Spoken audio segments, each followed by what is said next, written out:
Before watching Star Trek Starfleet Academy Episode 9, I had suspected that it would be the worst episode of this series until now, which is really saying something since Starfleet Academy itself is considered not only the worst Star Trek show ever made, but also one of the worst TV shows ever made, period. And yes, after seeing this episode, I can report that Episode 9 was indeed bad, though in the interest of full disclosure, I would say that it still wasn't as bad as Episode 8, which I was barely able to review just because of how awful it was. But while Episode 9 may not be the worst episode we've seen from this terrible show, I would argue that in many ways, it's probably the most frustrating episode of the series until now. That's because the episode, directed by classic Star Trek veteran Jonathan Frakes, does have a few moments in it that could have theoretically had potential if this show wasn't written by a bunch of amateur toddlers. And while I think that Jonathan Frakes really tried to elevate the material he was given here, unfortunately, even with all of his past Star Trek experience, Frakes wasn't able to overcome much bigger ongoing storytelling issues that were simply beyond his control. One of my main criticisms of this show until now is that since it doesn't take the time to properly build and set up any story arcs or character arcs, the stakes always feel very low as we're never truly invested in anything we see on screen. And in Episode 9, much like in Episode 6, this becomes especially apparent when the series tries to suddenly take itself more seriously because quite honestly, the show simply hasn't earned that type of shift in tone from its viewers. And I use the term viewers rather loosely here because with the exception of Nerdrotic,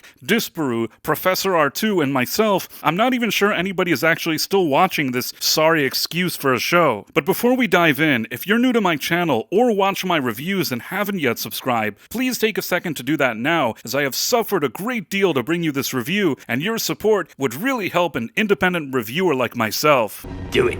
The episode starts off with a title explaining that the cadets have basically reached the end of their first year at the Academy, and this is their 300th night here. Now already this is really annoying because it means that instead of using the first 8 episodes to show a serious training and character development for these cadets, all we got was a skirt-wearing Klingon, a barefoot captain, an annoying hologram, strange love triangles, and Tig Notaro, all sprinkled with member berries, modern-day propaganda, and a total disregard for Star Trek franchise lore, but let's not dwell on that now. Because as you'd expect, in order to celebrate a whole year of talking about their feelings, the Academy has effectively been converted into a Romanian nightclub, so all of these guys can party together, including TikTok Girl, Random Douche, and of course, Hologram Girl. Holly Hunter then explains that they're en route to Beta Z because if you remember in Episode 2, the Federation made some kind of deal with the planet to relocate their headquarters there, and now they're going to have to do some special ceremony there. Holly Hunter sits around awkwardly in her chair, again, and as part of her captain's log explains that the cadets are now doing great. I can only assume that she's referring to them overcoming all of their traumas after taking a theater workshop with Blimpy in Episode 8, and yes, I still can't believe that was an actual episode either, but let's move on. Sensitive Klingon has invited the gang to his room to do some kind of Klingon ritual with them, where they all drink together from the same bowl, say a sentence in Klingon whole, and then become family or something. And as my friend Professor R2 has pointed out, while the writers of this show did include a sentence from the Klingon language, one that was copied and pasted from the Star Trek Next Generation episode The Bonding, unfortunately, translated into English it means, "Mother, I honor you," which has nothing to do with what's happening on screen. But I suppose that's what happens when Star Trek producer Alex Kurtzman and his writers can't even do a basic Google search. Again. Sensitive Klingon talks about his life at Starfleet Academy and how his friends are now his found family, but Caleb feels uncomfortable getting close with the others because he's more of a lone wolf. Again. Now this, on a writing level, is inexcusable. Yes, Caleb started this show as a lone wolf, but during that stupid laser tag episode, the show had already seemingly resolved this, showing us that he was now an official part of this gang, which he continued to be in the episodes that followed. So why is he suddenly going back to square one? Yeah, don't think about it. TikTok Girl and Random Douche both enjoy swallowing the fluids from Sensitive Klingon's,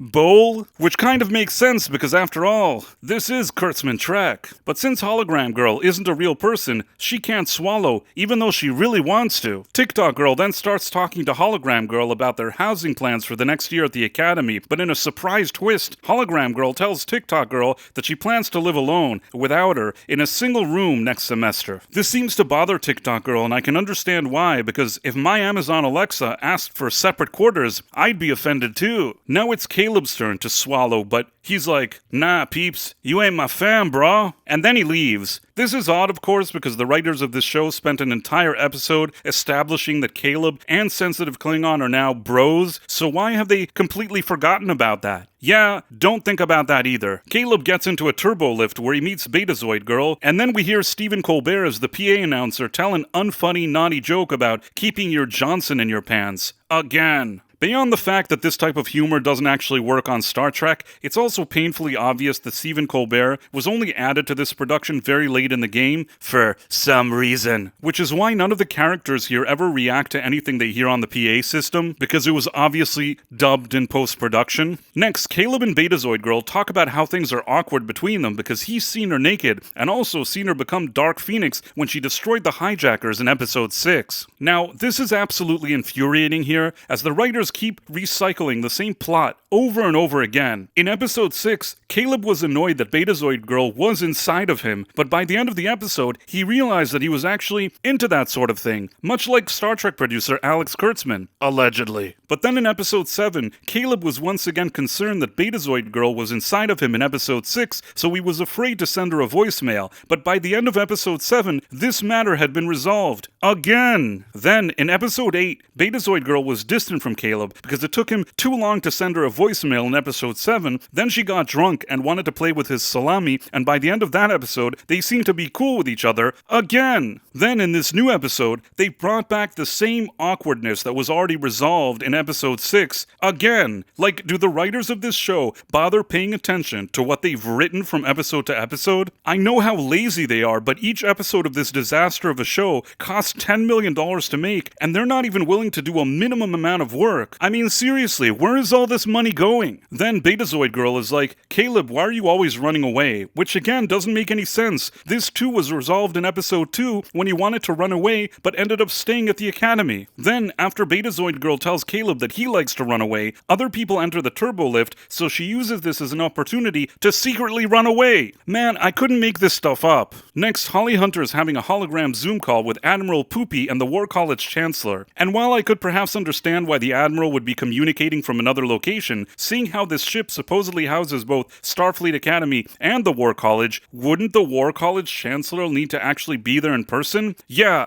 don't think about it. Admiral Poopy, who somehow looks like he's aged 20 years since the last time we saw him, says that in episode 6, when Paul Giamatti outsmarted the Federation, he and his crew of pirates, also known as the Venereals, were able to steal a dangerous substance called Omega-47, a variant of Omega that was first introduced in Star Trek Voyager. Remember Voyager? Oh, I mean it. And apparently, Omega-47 can destroy the fabric of space in areas where it's set off, making entire regions impossible for warp travel for millions of years. And apparently, Paul Giamatti has also created minds with this Omega particle, and he can set this up at any location and then set them off remotely. So now the real danger is that Paul Giamatti and his Venereals could potentially target the Federation and cause billions of casualties. But if the Federation had possession of a substance that could wipe out entire quadrants in one fell swoop, why did they leave it poorly guarded on some random space station? Yeah, don't think about that either. Then Admiral Poopy says that even though the entire Federation is at risk, he won't cancel the ceremony at Beta Z because he doesn't want to hurt their feelings. I'm honestly starting to think that if this is what Starfleet's top officers look like in 1,000 years, and this is how they operate, they really have no right to exist because a legitimate admiral couldn't possibly be that dumb. Meanwhile, as Caleb is in his room, Hologram Girl just pops out of nowhere. How does she pop in and out of places like this? Yeah, don't think about it. Hologram Girl tells Caleb that she was looking through her memories of her old self before she was raised by the Doctor for 17 years in the previous episode, and she doesn't like what she sees. But Caleb tells her not to worry so much because she's the best. And now get ready for quite possibly the dumbest scene I've seen in this series until now. Caleb tells Hologram Girl that even though Holly Hunter gave him access to monitor incoming messages from his fugitive mom, he never received anything. But Hologram Girl then asks him if perhaps the messages are encrypted with a password that Caleb needs to use in order to open them. But in order to use a password, wouldn't he need to receive the messages first, then realize that he needs a password to access them, and only then try to enter a password or hack them? Yeah, don't think about that either. Anyhow, Caleb suddenly remembers that his mother once gave him a password to use when he was a child, and it would be one thing if he just remembered this now for the first time ever, but Caleb tells Hologram Girl that he used to use this password all the time, but for the past few years, he suddenly stopped trying to open messages with it. But why did he stop using the password his mother gave him while he was looking for his mother? Yeah,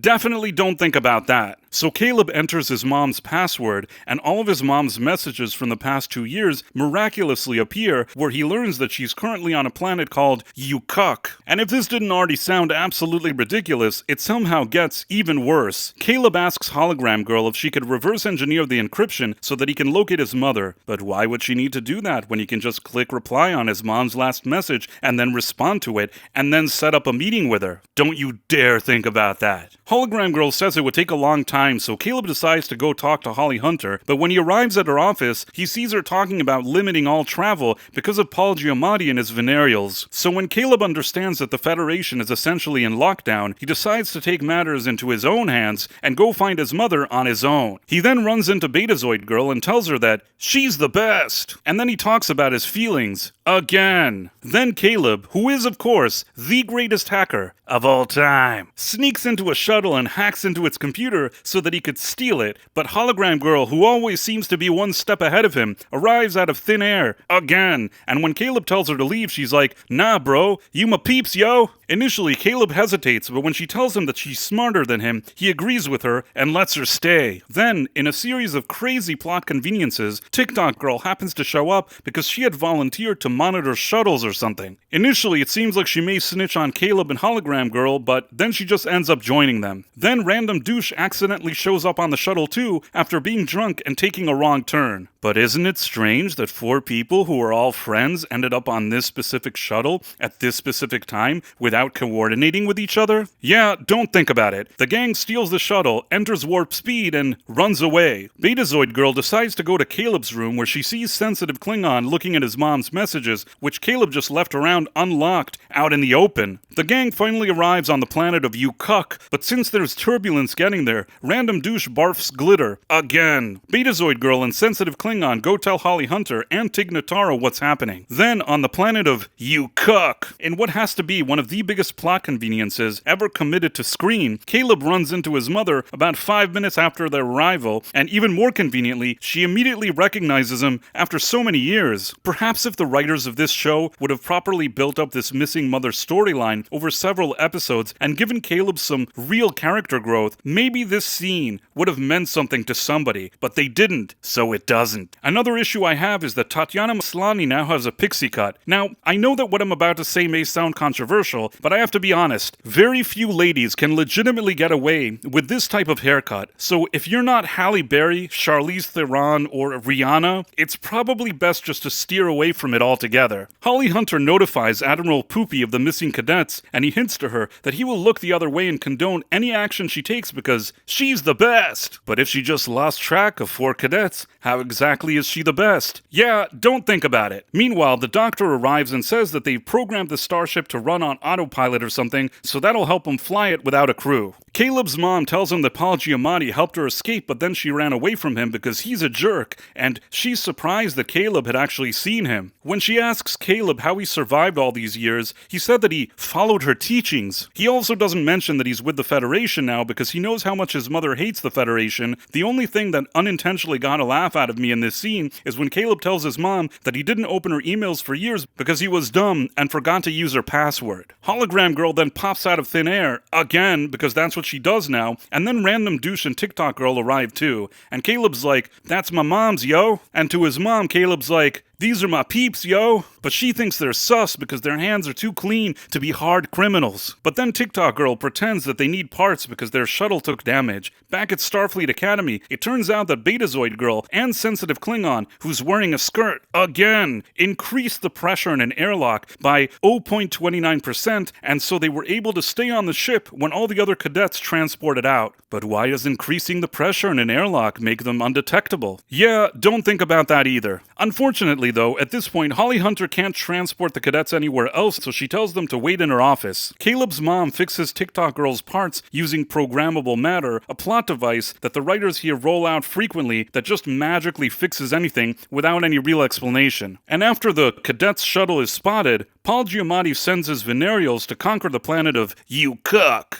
Caleb tells TikTok Girl, Hologram Girl, and Random Douche that they're on their own, that he's not returning to Starfleet Academy because he's staying with his mom, and when they push back and call him a coward, he seemingly mocks their own insecurities, secretly hoping that they'll hate him and leave on their own accord. Now, in many ways, this specific scene, more than anything, really highlights so much of what is wrong with this show. Not because it's bad, but because it may be the only halfway decent scene that's been on this entire series until now. I suspect that perhaps this scene is where episode director Jonathan Frakes had a chance to use his knowledge and experience to get some serviceable acting performances from the cast here, who for a brief glimpse don't act like their usual mentally challenged selves. Caleb's friends feeling betrayed and then Caleb trying to cleverly push them away by insulting them could have been an interesting climactic and even emotional scene, but as always with this show, it simply hasn't earned this type of payoff when it comes to build-up and storytelling. You can't make a mockery of your show for its first 8 episodes and then suddenly expect people to take it seriously on the 9th, so ultimately, in spite of its potential, the scene still ends up falling flat, especially when you zoom out and look at the bigger picture. And while I'm not suggesting that any of these guys are world-class actors, if nothing else, this scene proves that if given better material and better direction, even these actors could have at least been serviceable enough in their roles. Well, aside from Hologram Girl, that is, she still doesn't really convince me. In any case, Caleb succeeds in making his friends leave, but some of Paul Giamatti's venereals end up apprehending them and aggressively questioning them. Once again, this could have been a moment where Hologram Girl uses her advantage of not being a real person and somehow saving them. Instead, the venereal girl boss threatens her and tells her that if she tries any funny hologram stuff, she'll harm her friends. But the part that puzzles me, unless I missed something, is how did this lady know that she's a hologram to begin with? Yeah,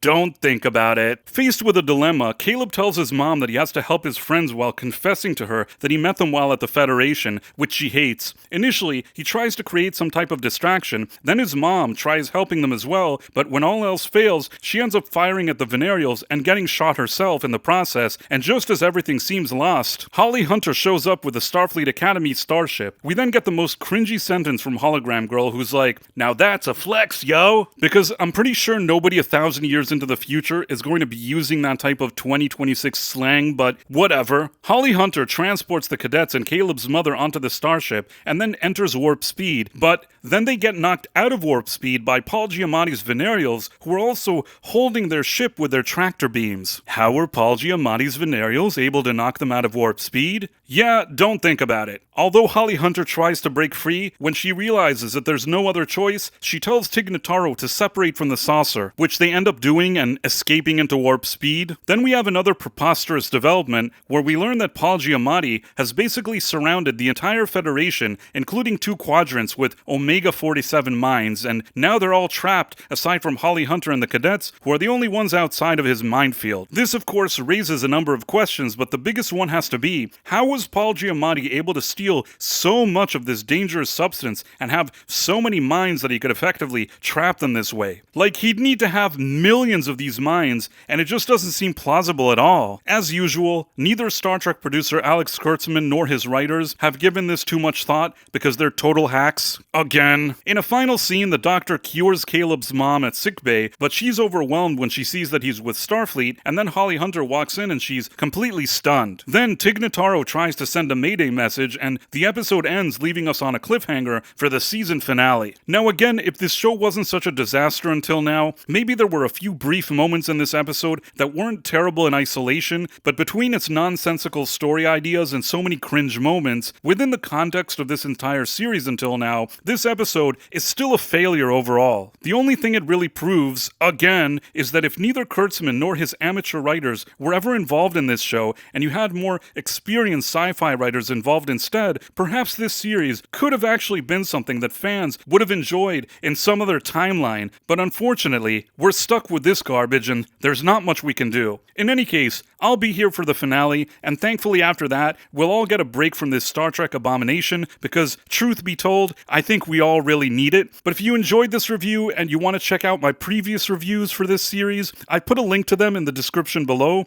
Also, if you want to reward me for having to watch this drivel and then review it, please like and subscribe, as it would really mean a lot to me. Thanks for watching, my friends. Thank you, and good day. I'm such an awesome guy.